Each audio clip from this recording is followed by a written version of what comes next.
queremos confessar, ó Deus, os nossos pecados cometidos durante esta semana. Ó Deus, os pecados que não, ó Pai, nos fizeram errar o alvo, Pai, da nossa vida, que é sermos parecidos com Cristo Jesus, o Teu Filho. Ó Deus, e viver uma vida que plenamente Te glorifica, Deus, e Te santifica. Assim como nos ensinou a oração do próprio Senhor. Senhor, perdoa, Pai, os nossos pecados, sobretudo, ó Deus, o nosso pecado da falta de fé, da falta de confiança no Senhor, ó Deus, na Tua Palavra. Senhor, perdoa, Pai, os nossos pecados que cometemos contra o nosso próximo, em especial os nossos familiares, ó Deus, aqueles que convivem conosco por mais tempo, ó Deus, muitas vezes são o alvo, Pai, preferencial das nossas atitudes que Te desonram. Senhor, perdoa, Pai, os nossos pecados que residem na nossa mente, ó Deus, os nossos pensamentos, quando eles são impuros, ó Deus, quando eles não também Te glorificam. Senhor, nos ajuda, Pai, a encher a nossa vida da Tua verdade, da Tua palavra, do Teu Evangelho, de maneira, ó Deus, que o nosso pensar, o nosso falar e o nosso agir seja em conformidade com a Tua palavra. Seja, ó Deus, santo, porque é possível, Senhor, nós compreendemos isso. Sermos mais santos, ó Pai, dia após dia, mais parecidos com Teu Filho amado Jesus. E é no nome dele, Pai, no nome em quem nós encontramos perdão, que nós oramos. Ó Pai, amém. Vamos cantar mais uma vez.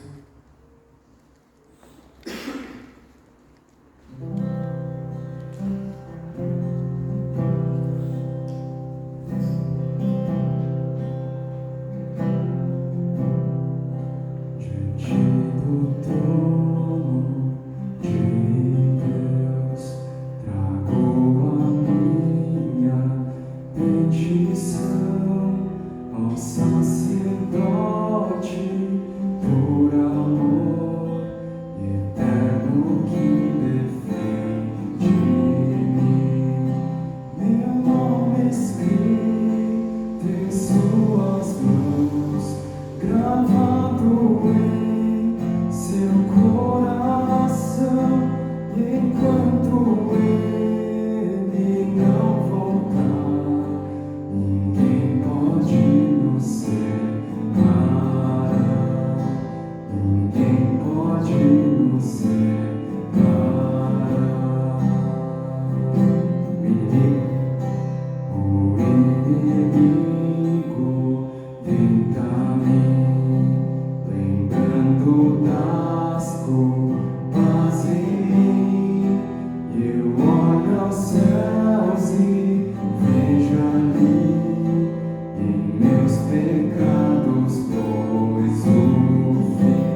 pra dentro de mim. Nada encontras de bom, mas um desejo tenho de ser transformado. Preciso tanto do teu perdão. Dá-me um novo coração.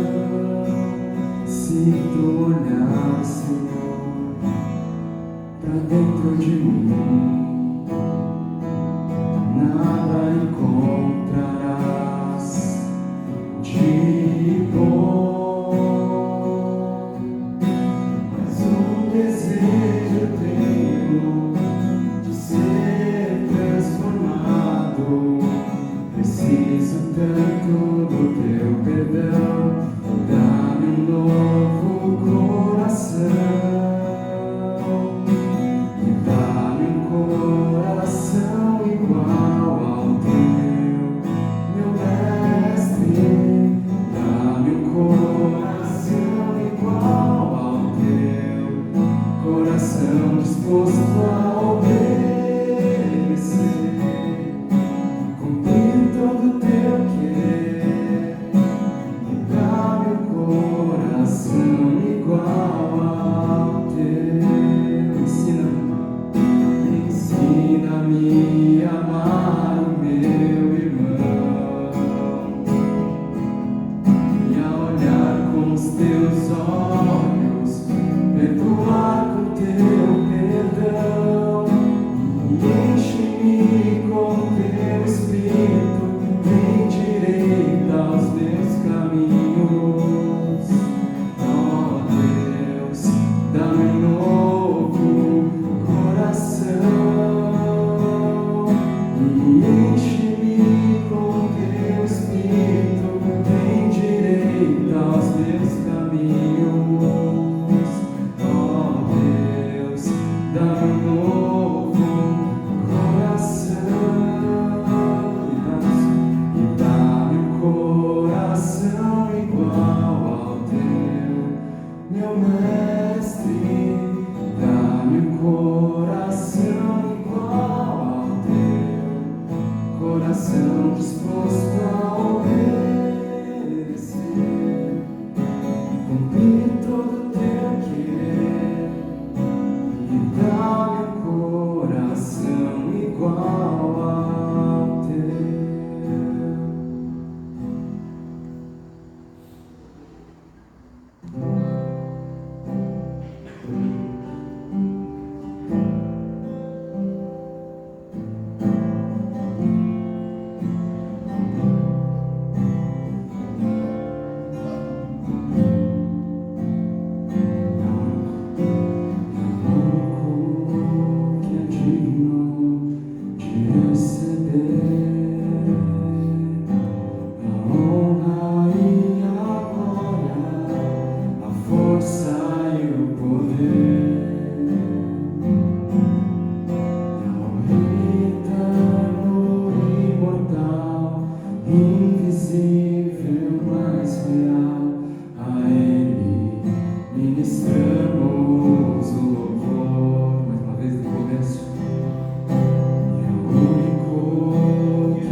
Irmãos, vamos abrir mais uma vez a palavra de Deus na carta de Paulo aos Tessalonicenses, a primeira carta de Paulo aos Tessalonicenses, capítulo 4, dos versículos 13 ao 18.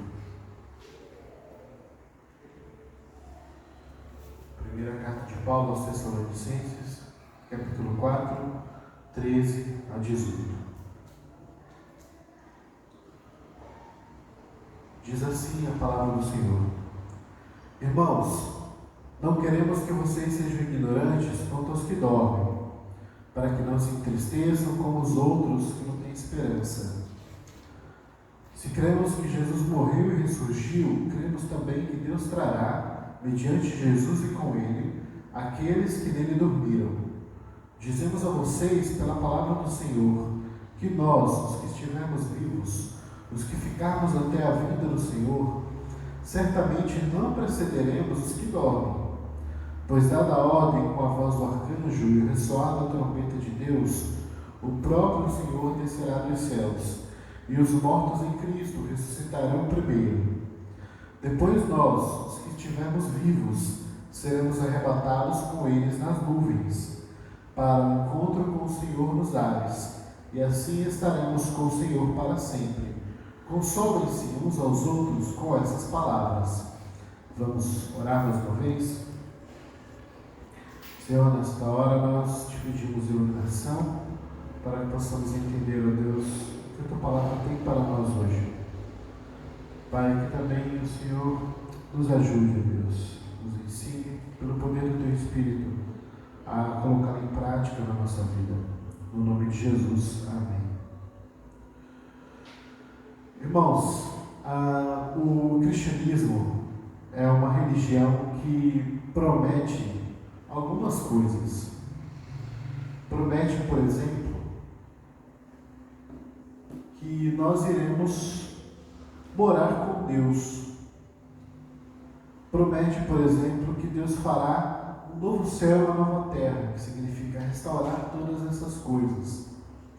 O cristianismo é uma religião, então, baseada em promessas, sem as quais a própria fé, diz o apóstolo Paulo no capítulo 15 da primeira carta aos Coríntios, a própria fé não tem sentido algum sem essas promessas. Ele fala, se por exemplo não há ressurreição dos mortos, ele diz, então é vã a nossa fé, é vã a nossa pregação. É vã a nossa esperança e nós continuamos em nossos pecados. Ele não está dizendo que Deus não existe e que Ele não é justo, juiz. Ele está dizendo algo mais grave ainda. Não de que simplesmente não há nada. Ele está dizendo, olha, se não há ressurreição, se Cristo não ressurgiu dos mortos, então é vã a nossa fé, é vã a nossa pregação, tudo é inútil. E o pior, continuaremos condenados em nossos delitos e pecados. Por quê? Porque Cristo não consumou a sua obra. O cristianismo é baseado em promessas, mas também baseado em fatos. Fatos que desafiam a lógica humana, é verdade. A ressurreição é um deles. Mas são fatos que nós reclamamos que são históricos.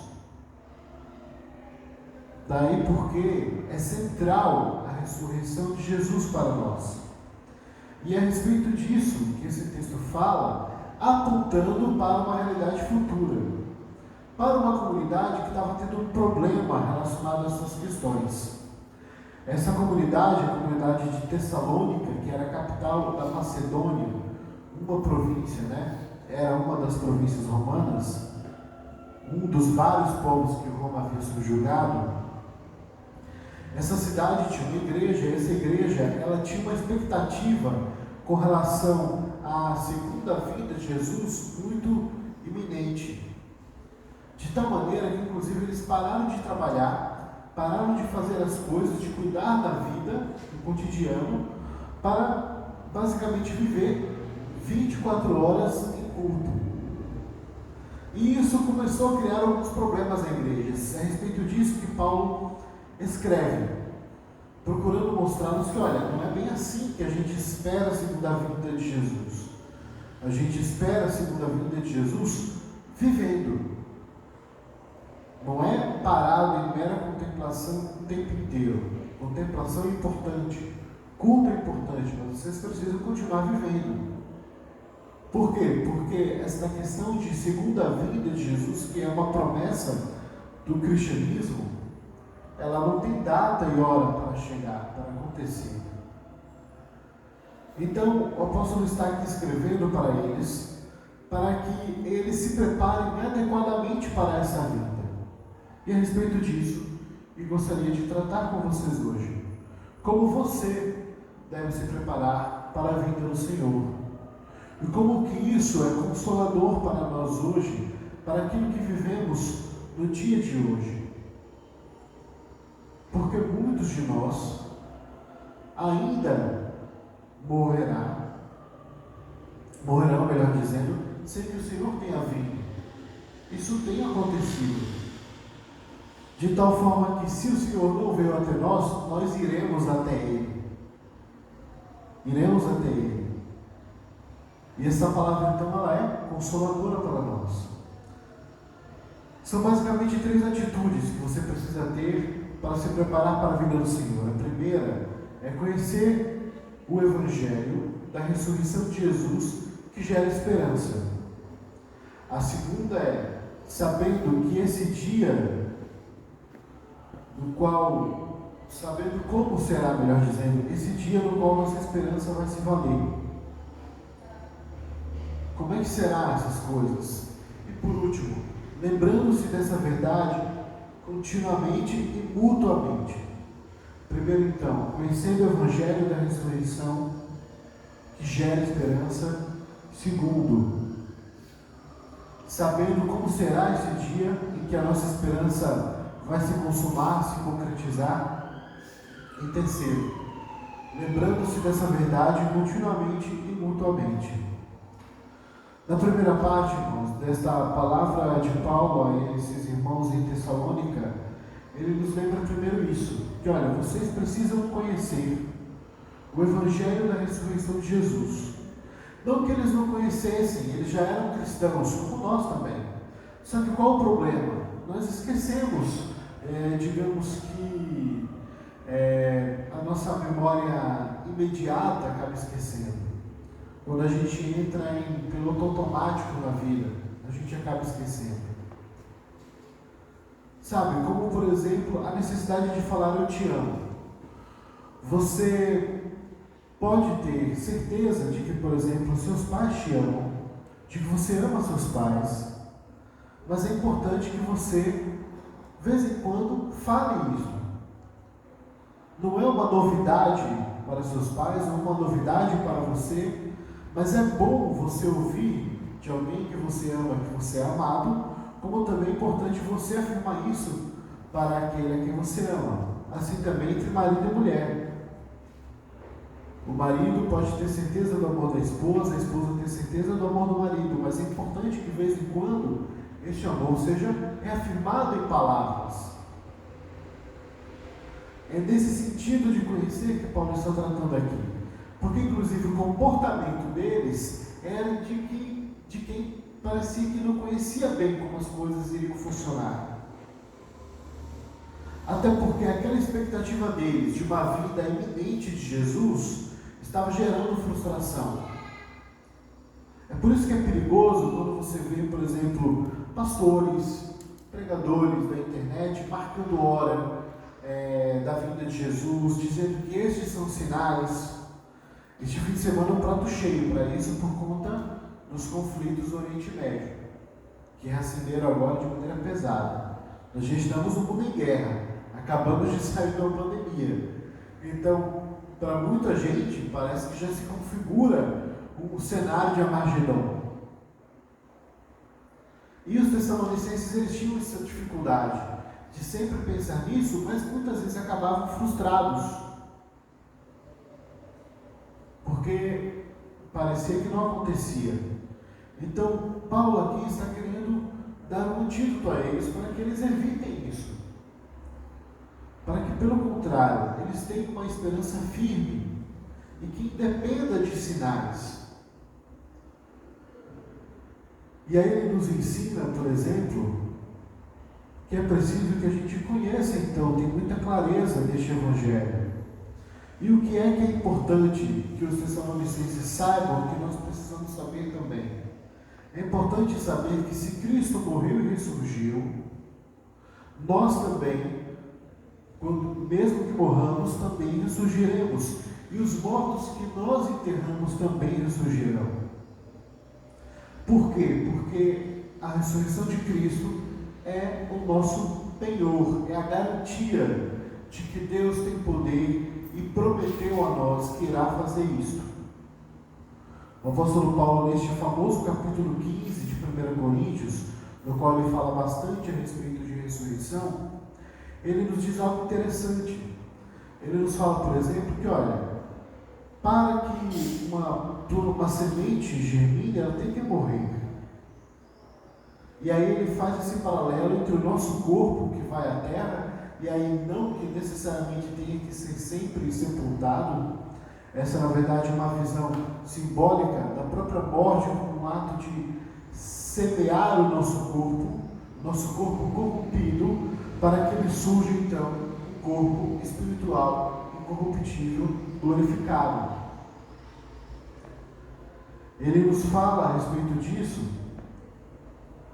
para mostrar a nós que, olha, as coisas não sucedem necessariamente de uma maneira que nós já temos uma grande clareza agora.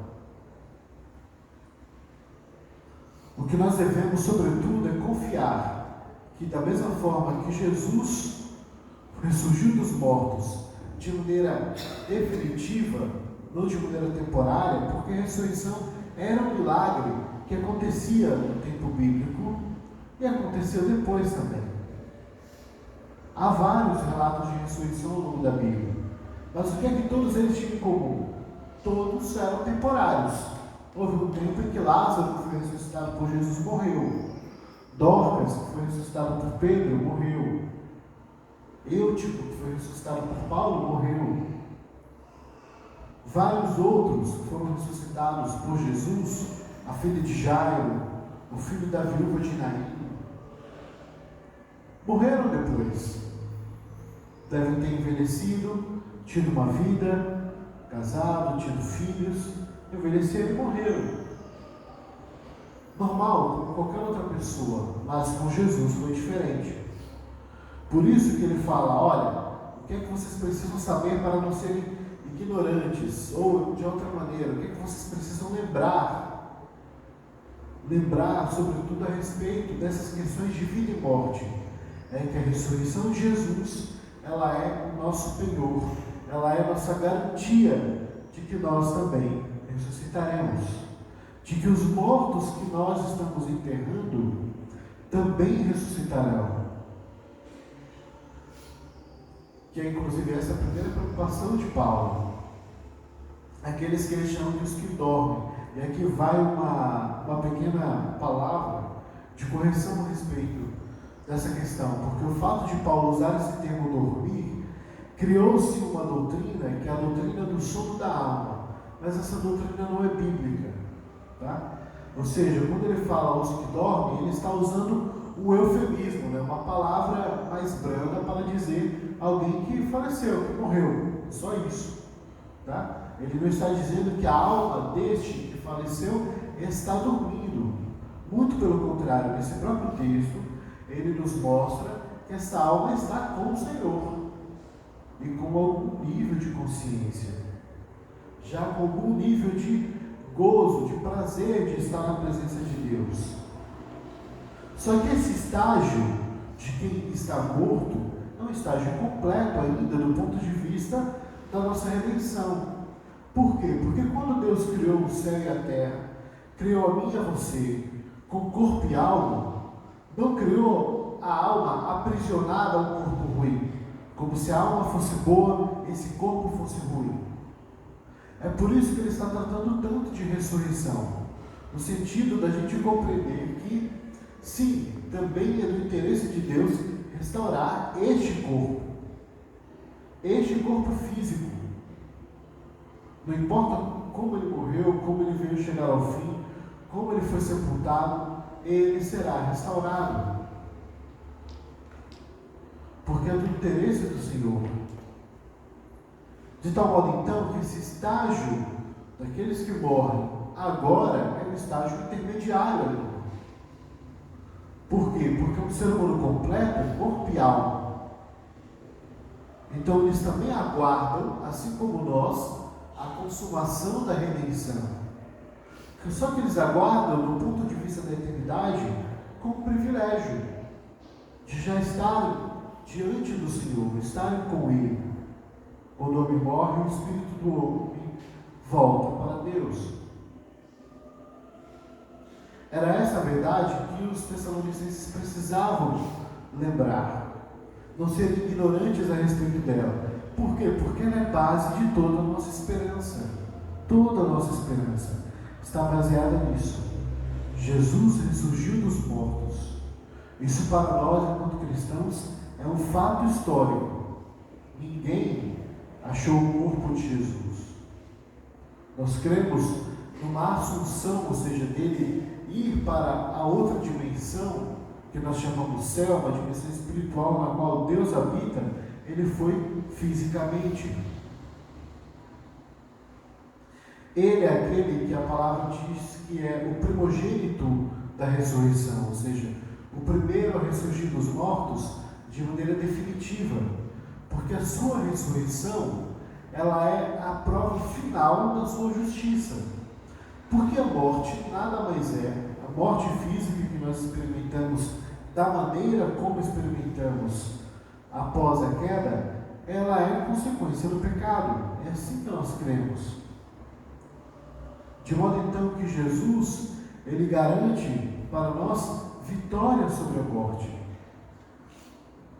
Ou seja, ela não deteve o Senhor da glória por muito tempo, exceto por um dia, e assim também não nos deterá durante toda a eternidade. Essa é a esperança que os tessalonicenses precisavam conhecer. O conhecimento do Evangelho é capaz de gerar esperança no nosso coração.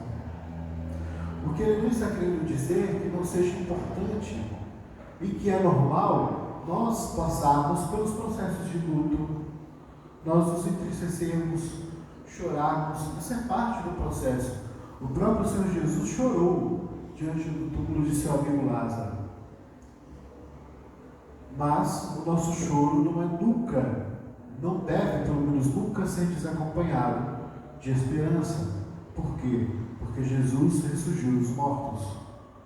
E esta é a garantia que nós também ressurgiremos também. A segunda atitude que você deve ter para se preparar para essa segunda vinda com o Senhor, do Senhor, é saber como então será esse dia. Então Paulo ele explica como será este dia em que nós nos encontraremos com Jesus. E este ponto ele é bastante, digamos que, utilizado também para basear algumas doutrinas, e nós falaremos um pouco também a respeito delas. E é importante falar o seguinte: quando ele começa aqui a dizer, ele fala: olha, e nós os que ficaremos, que estaremos vivos, conosco vai acontecer de uma outra maneira, mas saiba de uma coisa, que nós não precederemos jamais aqueles que morreram. Aqueles que morreram serão ressuscitados primeiro, antes que nós tenhamos o nosso corpo glorificado.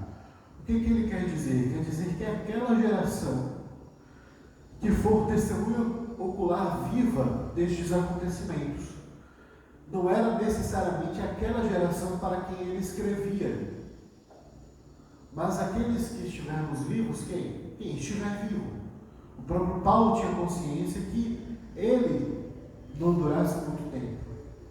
No ano de 67 depois de Cristo, Paulo veio a falecer executado, no mesmo ano de Pedro também. Ele não viu esta segunda vinda. Ele vai ser, na verdade, um dos mortos que também haverá de ressuscitar antes daquilo que ele chama de glorificação dos corpos daqueles que ainda estão vivos. Ele diz então que os vivos e os mortos que estavam em Cristo e morreram em Cristo é nada mais do que morrer crendo nele, e essa é a garantia da nossa ressurreição. O que é necessário para termos essa esperança? Morrer em Cristo, estar com Cristo, confiar nele. Estar nele é confiar nele, basta isso apenas. E a ressurreição dos mortos, ela se dará logo depois desta vinda, deste retorno de Jesus à terra, um retorno diferente, um retorno glorificado, um retorno humilde, como ele veio de maneira humilde, nascendo em manjedoura, de família simples, e passando por todas as privações, mas um retorno glorioso. E aí ele diz, olha, de maneira alguma, então tenho garantias de que é tão sério que aqueles que nós estamos enterrando virão ressuscitar, que eles irão ressuscitar primeiro.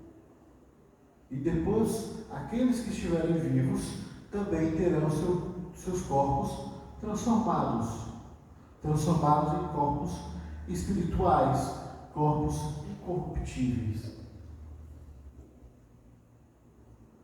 E é interessante perceber, então, que não somos nós que devemos ter uma esperança apenas baseada no céu, no sentido de que Deus nunca nos prometeu que nós iríamos morar no céu eternamente. Essa não é promessa completa. O estágio de estar no céu daqueles que morrem é um estágio intermediário, como foi dito. A prova disso é que o Senhor descerá à terra. E Ele cria toda uma imagem, né? Nós nos encontraremos nos ares com o Senhor. Mas não significa que nós subiremos necessariamente para morar no céu. Mas Ele está criando essa imagem porque o Senhor Jesus disse que aqueles que morressem nele, aqueles que crescem nele, reinariam com Ele para sempre. Então, estes que se reúnem com o Senhor nos ares, descem junto com a Nova Jerusalém descrita no Apocalipse. Ou seja, voltarão à terra, porque o interesse do Senhor é restaurar esta terra, este universo, transformá-lo, livrá-lo também da culpa do pecado. Não é o interesse do Senhor destruir todas as coisas, mas transformá-las. E aí muitas igrejas, claro, acabam criando toda uma doutrina de arrebatamento e de batalha final, de juízo, de Armagedon, enfim. Quando na verdade talvez tenha uma compreensão um pouco imediata do texto sem seu devido contexto. De que ele não está aqui necessariamente falando de um arrebatamento secreto, nem de um arrebatamento que, digamos, que nos coloca no céu de maneira permanente, mas ele está falando deste encontro com o Senhor. Porque, na verdade, irmãos, toda a nossa vida e toda a nossa caminhada cristã é para que aprendamos, inclusive, a desejar, como nosso maior desejo de vida, estar com o Senhor. Ter um relacionamento com Deus de tal maneira que Ele seja o ente mais amado da nossa vida. Então, por isso que para Ele não entende de outra maneira. O maior prêmio que nós podemos receber é estar com o Senhor por toda a eternidade. Se Ele é o amado da nossa alma, então este deve ser o nosso maior tesouro, aquilo que nós devemos desejar mais. Mas é claro que tanto eu quanto você precisamos desejar mais isto hoje. Precisamos cada dia mais desejar menos as coisas da terra e mais as coisas do céu. Desejar menos as coisas daqui e mais ao Senhor. Essa é a preparação que devemos ter. Quando Ele então cria este cenário de como será este encontro com o Senhor e garantir, por exemplo, aos Tessalonicenses e para nós, que os nossos mortos, que nós amamos e que enterramos, ressuscitarão primeiro, é para nos dar esperança de um reencontro e é também para nos ensinar, olha, fique empolgado com essa realidade, viva com essa perspectiva. Aprenda a amar o Senhor para que esse dia seja um dia desejável para você.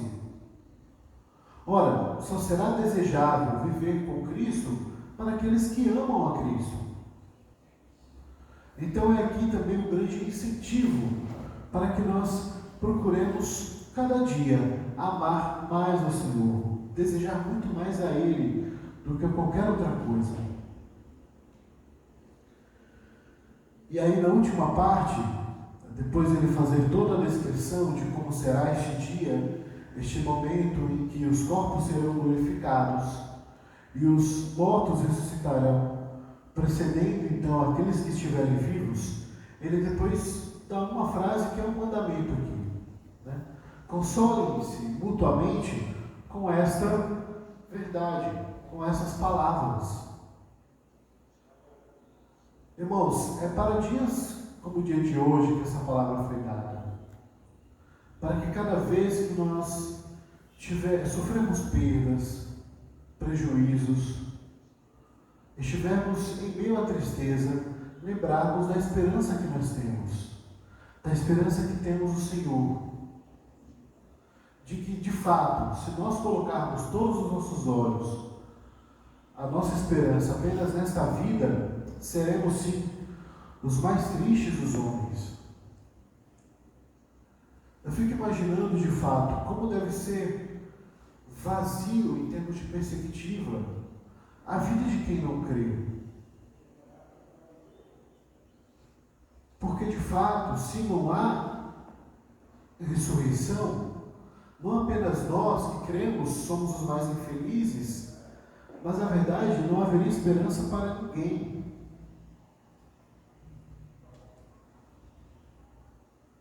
De tal forma, então, que conhecer essa palavra e confiar nela deve ser para nós motivo de consolo, de esperança em meio à tristeza.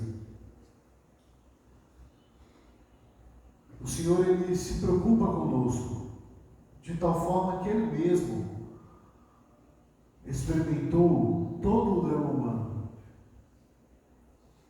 Era necessário nós termos um Salvador que também fosse um homem, para que exatamente passasse por todas as fraquezas que passamos, sem pecado, mas todas as fraquezas humanas Jesus se submeteu, inclusive a fraqueza da dor, da tristeza, do luto.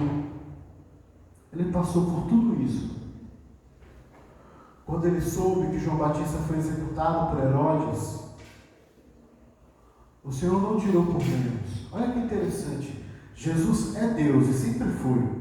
Desde o ventre de sua mãe, a Virgem Maria. Desde sempre. Ele nunca não foi Deus. Ele sempre foi Deus. E Deus é onisciente, Deus é onipotente, Deus é onipresente. Deus é soberano. Mas a humanidade de Jesus também é uma humanidade autêntica, assim como sua divindade. De tal forma que quando ele perdeu, por exemplo, seu primo querido, e da maneira como perdeu, ele não tirou por menos, ele não agiu como se aquilo não fosse importante, mas decidiu sair para orar, se afastar das pessoas e viver o seu luto. Olha que interessante. O Deus que é onisciente, que é onipresente, e que sabia que aquelas coisas iriam acontecer com João, mas ele também é totalmente humano, como eu e você. De tal maneira, então, que você não tem um Salvador e que é seu Deus, que é alheio ao que você passa. Muito pelo contrário. Ele sabe exatamente o que passamos.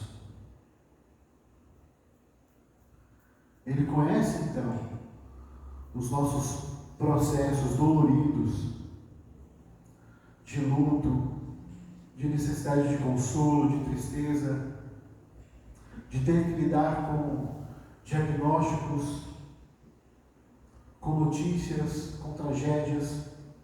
Ele sabe de todas essas coisas. Ele está habilitado a nos consolar. Ele não é indiferente à nossa dor e jamais a tira por menos, como se nosso sofrimento fosse um sofrimento pequeno. Muito pelo contrário, todo sofrimento nosso para o Senhor é importante e Ele está interessado em tratar, está interessado em consolar. E Ele também nos coloca para que sejamos isso na vida do outro. Nós devemos estar cheios do Evangelho para falar aos outros a respeito da esperança que há no Evangelho. Porque tirando isso, que consolo é possível nesse mundo? Nenhum. Senão o consolo que é no Evangelho do Jesus ressuscitado. É o único consolo possível. Então Ele dá este mandamento. Consolem-se então mutuamente.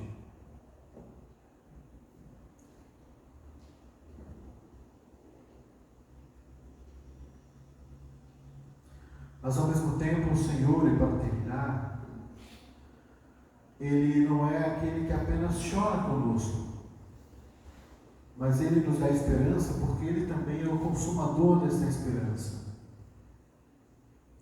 Ele é aquele que nos garante que de fato um dia Ele mesmo enxugará as nossas lágrimas.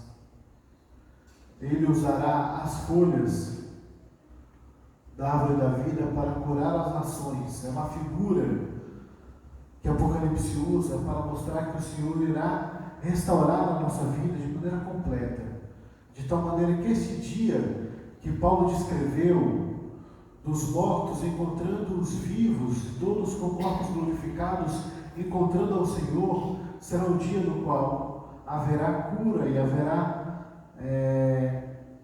uma terra sarada, haverá gente restaurada completamente, não haverá mais morte, não haverá mais dor, não haverá mais violência. Será uma alegria completa. Irmãos, que nossa vida possa ser cheia dessas verdades e dessa esperança, sobretudo no mundo como o de hoje, bastante quebrado e cheio de coisas incompreensíveis que acontecem ao nosso redor. E, sobretudo, diante das nossas próprias dores, que nós possamos nos encher dessa esperança. Creia no Evangelho e tenha esperança nele. Que o Senhor então nos abençoe. Vamos orar?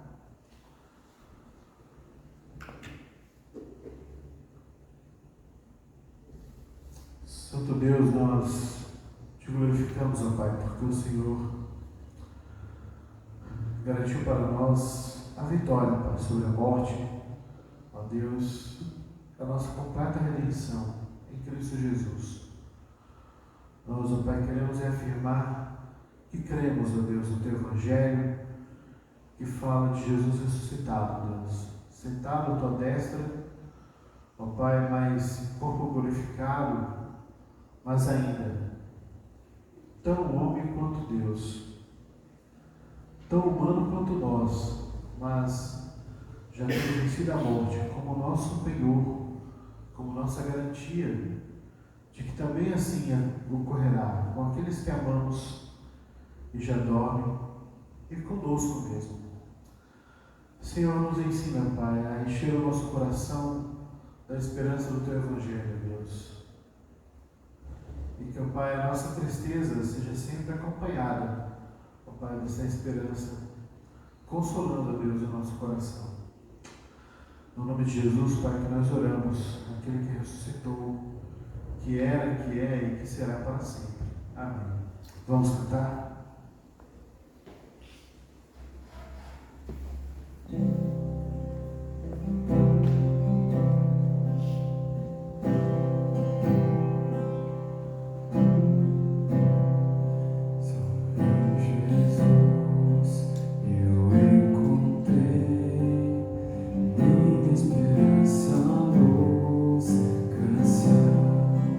Lugar seguro, no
seja o teu nome, venha o teu reino, seja feita a tua vontade, assim na terra como no céu. Dá-nos hoje o nosso pão de cada dia, perdoa as nossas dívidas, assim como perdoamos os nossos devedores. Não nos deixes cair em tentação, mas livra-nos do mal. Porque teu reino, o poder e a glória, para sempre. Amém. Irmãos, só um aviso, a reunião que seria ontem em casa, passou para a semana que vem, tá? Eu sei que talvez alguém deva viajar, não sei, por conta do feriado na quinta, mas quem puder fazer esforço para estar lá em casa, para a gente continuar estudando o livro sobre casamento, tá bom? Então, 14, próximo sábado, às 16 horas. O Senhor nos abençoe e tenha uma boa semana.